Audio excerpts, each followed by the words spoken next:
Manquait plus que lui, Michael Jackson. Voilà qui. Ça aussi, c'est une voix qui est étonnante à la fin de ce titre. Bien, interview, c'est parti. La radio du salon de la radio avec Broadcast Associé, Open Radio et Maxillaire.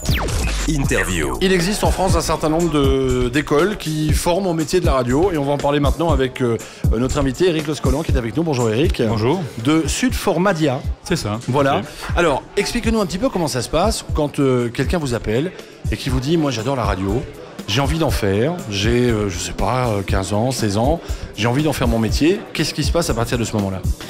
Alors donc je vais peut-être dire que 15-16 ans, déjà c'est bien, généralement on lui répond, mais c'est vrai que c'est un peu tôt. C'est un peu tôt dans la mesure où les formations que nous dispensons commencent avec le bac. C'est mieux, ça permet aussi de pouvoir avoir une bonne base. On sait que la culture générale c'est quand même assez important quand même dans la radio. Donc ça commence plutôt à 18 ans on va dire. D'accord. Voilà, nous on a un cycle de 2 années qui aboutissent à une qualification. On est deux structures à le faire en France. Donc nous, on est à Toulouse. Et puis l'autre structure est à Paris. Donc vous voyez, complètement l'opposé.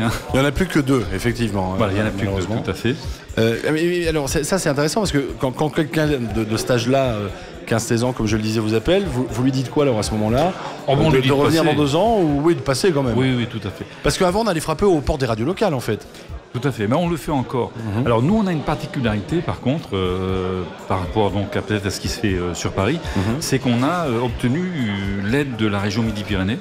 On est les seuls à avoir ça en France, c'est-à-dire qu'on a la capacité pour un jeune qui est dans un contexte déjà de radio associative, c'est-à-dire quelqu'un qui c'est vraiment un fondu, quelqu'un qui aime la radio, on va dire. On a la possibilité de pouvoir lui faire une formation qui va durer moins longtemps, elle va durer à peu près 7 à 8 mois, et va lui permettre de pouvoir passer dans le monde professionnel. Alors l'avantage c'est que c'est pris en charge, donc ça veut dire que ça lui coûte rien, mais qu'en plus de ça, il a une rémunération pendant la durée de sa formation.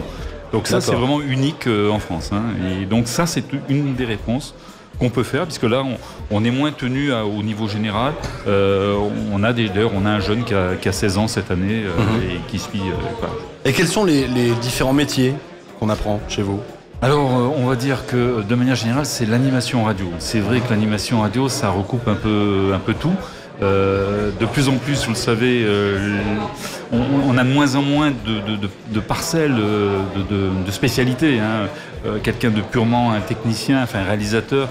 Dans les grosses radios, dans le reste du temps, généralement, l'animateur fait tout. C'est vrai que la programmation musicale, c'est quelque chose d'assez étroit. Nous, en fait, on les forme à l'ensemble de la gamme des métiers qui peuvent exister, donc au niveau technique, au niveau bien sûr animation, au niveau journalisme également, qui est une possibilité, la programmation musicale, c'est à peu près les essentiels, avec aussi la promo qui fait partie aussi des possibilités. On a des gens qui sont partis directement sur ce secteur-là dans les radios. D'accord, on va continuer à parler formation avec vous dans quelques instants, à tout de suite. La radio du salon de la radio avec Broadcast Associé, Open Radio et Maxillaire. www.salondelaradio.com